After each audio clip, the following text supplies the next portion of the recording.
Chers amis résistants, bonjour. Nous sommes aujourd'hui le jeudi 9 janvier de l'année 2020, jour de grève dans ce pays.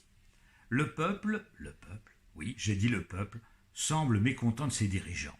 Mais à propos, qu'est-ce que le peuple?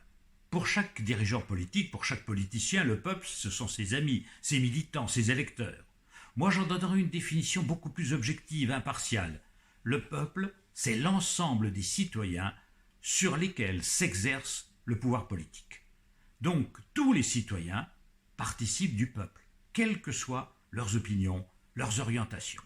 Seuls échappent au peuple ceux qui ne sont pas soumis au pouvoir politique, et notamment ceux qui sont au-dessus du pouvoir politique, et dans le monde tel qu'il va, ce sont les financiers, les actionnaires, les milliardaires, qui, eux, non seulement ne sont pas soumis au pouvoir politique, mais soumettent le pouvoir politique à leur volonté et à leur fin. Alors on en voit les résultats sur la planète. L'Australie brûle actuellement. 500 millions d'animaux ont été brûlés. C'est désastreux. Et qui dirige l'Australie? Un Premier ministre conservateur, prisonnier du lobby du charbonnage notamment. Et l'Australie n'échappe pas à ce qui se passe dans les autres pays du monde, puisque la plupart des pays sont dirigés par des gens qui émargent à l'idéologie libérale conservatrice, c'est-à-dire au service de la finance, des lobbies industriels, agricoles, qui détruisent le vivant, qui massacrent la biodiversité et qui créent des écarts sociaux sans cesse creusés, sans cesse insondables, entre deux catégories d'hommes, les hommes ordinaires et quelques oligarques. Vous savez que les 26 personnes les plus riches du monde détiennent autant de pouvoir en financier que le reste de la population mondiale. Voilà la société dans laquelle nous vivons. Et la démocratie n'existe plus parce que les élections sont corrompues par l'argent. Et c'est l'argent qui fait l'élection. Ce n'est plus vous, les citoyens. Alors, quand il y a une crise comme il y en a une en France actuellement, la démocratie voudrait que le peuple soit à nouveau consulté, que le Parlement soit dissous et qu'on réélise une Assemblée nationale. On ne peut pas accepter que tous les 5 ans, au terme d'une élection présidentielle qui se déroule dans les conditions que vous savez et que j'ai déjà décrites, avec un second tour joué d'avance, on ne peut pas admettre que tous les 5 ans, le peuple abdique sa souveraineté entre les mains d'un seul homme, quel qu'il soit, pour une durée limitée à 5 ans, sans qu'il y ait entre-temps, lorsque des crises surviennent, une consultation du pays, comme le faisait d'ailleurs le fondateur de la Ve République, le général de Gaulle, qui, comme je le rappelle, tous les ans ou tous les 2 ans, voulait consulter les citoyens, soit par le biais d'une élection législative, soit par le biais d'un référendum plébiscitaire. Vous me faites confiance, j'ai votre confiance, ou si je ne l'ai pas, je pars. Voilà, ça, c'est la démocratie, et j'aimerais bien que les dirigeants du monde actuel s'en inspirent. Les dirigeants du monde actuel, que sont-ils? Eh bien, je me souviens d'un président dont j'ai oublié le nom, n'est-ce pas? Et surtout, je vous invite à l'oublier. Vous savez, celui qui a fêté son élection au Phuket et qui avait été sur le yacht de M. Bolloré. Enfin, il va passer en correctionnel, je crois, au mois d'octobre, pour des affaires de corruption. Bon, ce président, il y a 11 ans, avait fait une grand-messe écologique sur le thème de l'environnement. C'était le Grenelle de l'environnement. Lors du Grenelle de l'environnement, on devait réduire en France, au bout de 10 ans, l'usage des pesticides. Et que voit-on? Eh bien que les pesticides ont été massivement développés, puisque 24% de plus ont été épandus l'année passée. Alors c'est évidemment inquiétant, c'est lamentable, et ça montre bien la mainmise de certains lobbies sur l'appareil d'État.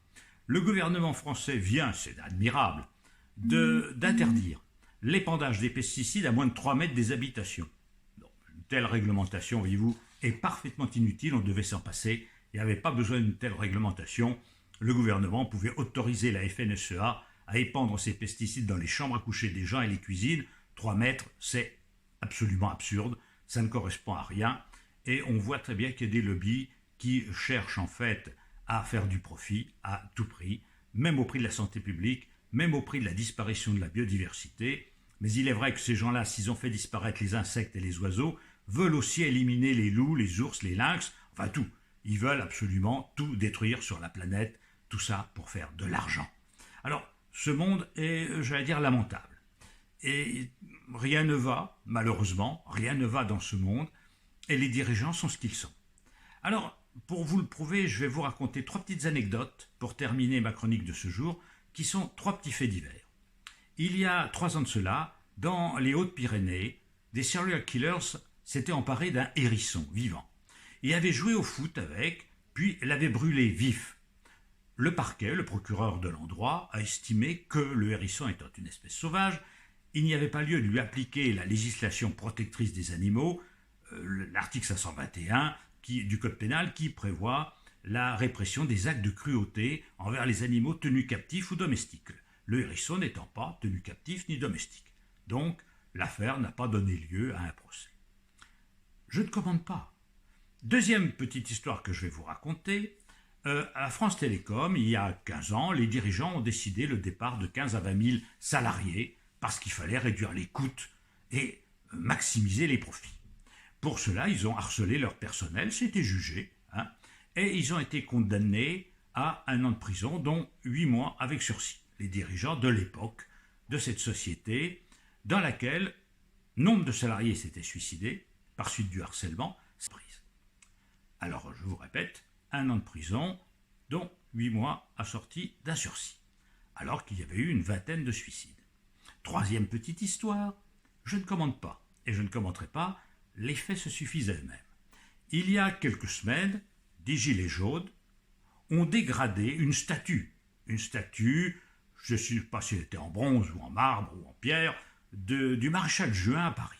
Ils ont dégradé cette statue. Ils ont été verbalisés, déférés devant le tribunal correctionnel, normal, et ils ont été condamnés à 2 ans d'emprisonnement, dont 1 an ferme, pour avoir dégradé une statue. 4e et dernière petite histoire, ça s'est passé en Languedoc, je crois devant le tribunal de Narbonne. Des gilets jaunes avaient, l'an passé, détérioré un poste de péage d'une autoroute. 5 ans de prison ferme. 5 ans de prison ferme. Je ne commande pas, je ne commenterai pas, les faits se suffisent à eux-mêmes. Rapprochez toutes ces histoires et vous verrez. Mais ça me rappelle quelque chose. Il y a une vingtaine d'années, l'Afghanistan avait le malheur d'être dirigé par des talibans. Et ces talibans lapidaient les femmes adultères, mettaient à mort les incroyants, faisaient marcher le fouet, faisaient marcher les amputations des mains, etc. Bon, massacraient des gens. Tout le monde le savait, les médias en parlaient. Mais ces talibans, dans leur fanatisme religieux, ont détruit des statues, des Bouddhas géants qui étaient là-bas en Afghanistan. L'humanité entière s'est indignée parce qu'ils détruisaient des Bouddhas géants, des Bouddhas de pierre. Oui, lapider une femme, bon, ça passe. Lapider un Bouddha de pierre, ça passe pas. Quelle drôle de société, mes amis. Quelle drôle de société dans laquelle les statues, qu'elles soient en Afghanistan ou ailleurs, ont plus de prix que la vie humaine, ou que la vie animale, finalement. Mais la vie, c'est quand même la valeur première. Certes, il ne faut pas détruire les tableaux de maîtres. Certes, il ne faut pas dégrader les statues, ça va de soi. Mais entre une statue de pierre et un être vivant, qu'est-ce qui vaut mieux? Quelle est la valeur première? Je vous le demande et je vous laisse sur cette interrogation qui en dit long sur la société dans laquelle nous vivons. Alors, vive la vie, pour nous. On continue à la prochaine chronique. Merci à vous et bon courage, amis résistants.